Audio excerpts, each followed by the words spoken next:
Hello everyone. आज हम पढ़ रहे हैं Karl Pearson's coefficient of correlation. Karl Pearson's coefficient of correlation काफ़ी इम्पोर्टेंट मेथड है कोरिलेशन को मेज़र करने का और सबसे रिलायबल मेथड है, क्योंकि इसमें हम अरिथमेटिक मीन और स्टैंडर्ड डेविएशन का यूज़ करते हैं। इसीलिए यह काफ़ी रिलायबल मेथड है, काफ़ी आइडियल मेथड है कोरिलेशन को मेज़र करने का। तो आइए शुरू करते हैं। तो Karl Pearson's coefficient of correlation की जो वैल्यू होती है वो -1 से +1 के बीच में होती है। इसमें माइनस डिनोट करेगा नेगेटिव कोरिलेशन को और प्लस डिनोट करेगा पॉजिटिव कोरिलेशन को। अगर कोरिलेशन की वैल्यू अगर 1 है, यानी -1 है चाहे +1 है, तो कोरिलेशन परफेक्ट कोरिलेशन होगा। ये हम ऑलरेडी डिस्कस कर चुके हैं। अगर कोरिलेशन की वैल्यू अगर 0 होती है तो कोई भी कोरिलेशन एग्जिस्ट नहीं करेगा, तो इसका भी हमें पता होना चाहिए। Karl Pearson's coefficient of correlation के कुछ अजम्पशन भी होते हैं। मेनली 3 अजम्पशन होते हैं। तो फर्स्ट अजम्पशन होता है नॉर्मलिटी, यानी Karl Pearson's coefficient of correlation में जो भी हम डेटा लेंगे, हमें यह अज्यूम करना होगा कि वो डेटा क्या होना चाहिए, नॉर्मली डिस्ट्रीब्यूटेड होना चाहिए, यानी उसका जो डिस्ट्रीब्यूशन होना चाहिए वो नॉर्मल डिस्ट्रीब्यूशन होना चाहिए। सच एज जैसे हम डेटा लेते हैं, हाइट के डेटा लेते हैं, वेट के डेटा लेते हैं या कोई भी डेटा लेते हैं, वो नॉर्मल उनका डिस्ट्रीब्यूशन जो होना चाहिए नॉर्मल डिस्ट्रीब्यूशन होना चाहिए। यानी नॉर्मल डिस्ट्रीब्यूशन में आप जानते हो जो शेप बनती है वो बेल शेप बनती है।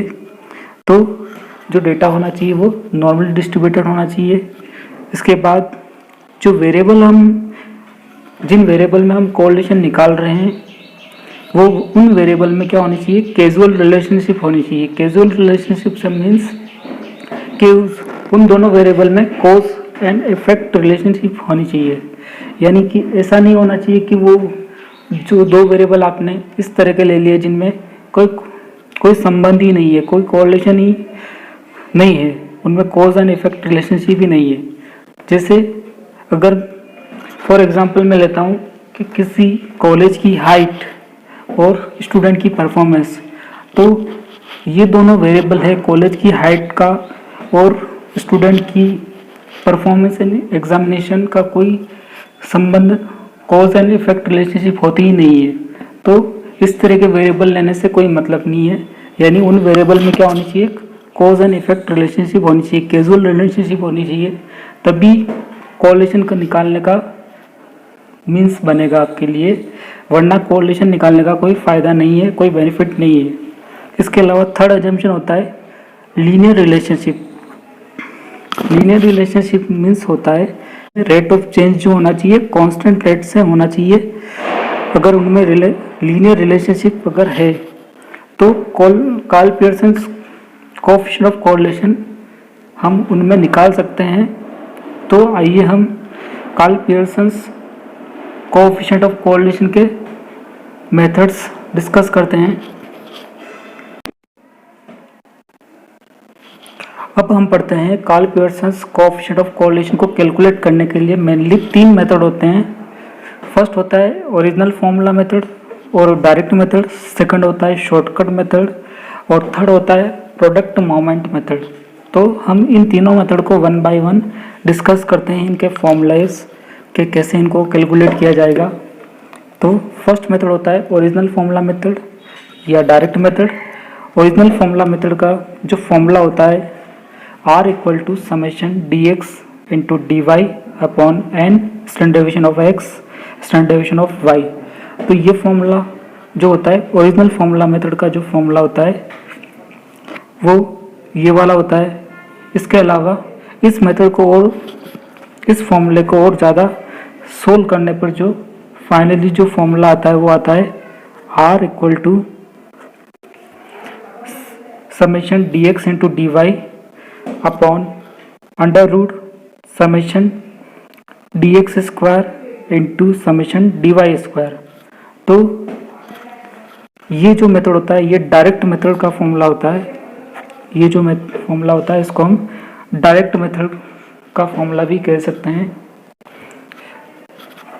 हमें फर्स्ट वाला जो फॉर्मूला कब यूज़ करना चाहिए, जब हमें स्टैंडर्ड डेविएशन ऑफ एक्स और स्टैंडर्ड डेविएशन ऑफ वाई की वैल्यू अगर डायरेक्टली गिवन हो तो हमें ये वाला फॉर्मूला यूज़ करना चाहिए।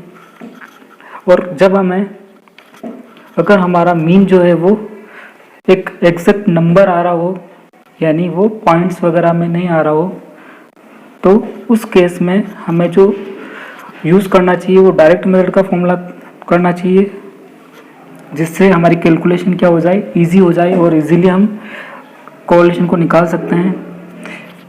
यहाँ पर dx का जो मीन्स होता है deviation from mean for variable x, dy का मीन्स होता है deviation from mean for variable y, n का मीन्स होता है total number of observation, standard deviation of x, standard deviation of y भी होता है। इसके अलावा एक चीज़ और हमको ध्यान पता होनी चाहिए, कोवेरियंस। कोवेरियंस का मीन्स होता है summation dx into D Y upon n। तो इस वाले फॉर्मूले में जो ओरिजिनल मेथड का जो फॉर्मूला है उसमें ये वाला जो पोर्शन है इसको हम कोवेरियंस भी कह सकते हैं। तो हमारा फॉर्मूला, इस कोरिलेशन को फॉर्मूले को हम ऐसे भी लिख सकते हैं, कोवेरियंस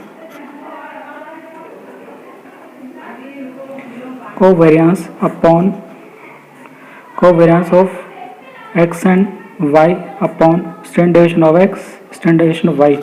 तो इस फॉर्मूले को हम इस तरह से भी लिख सकते हैं। कभी कभी अगर कोवेरियंस की वैल्यू अगर डायरेक्टली गिवन हो तो इस फॉर्मूले से भी हम उसको निकाल सकते हैं।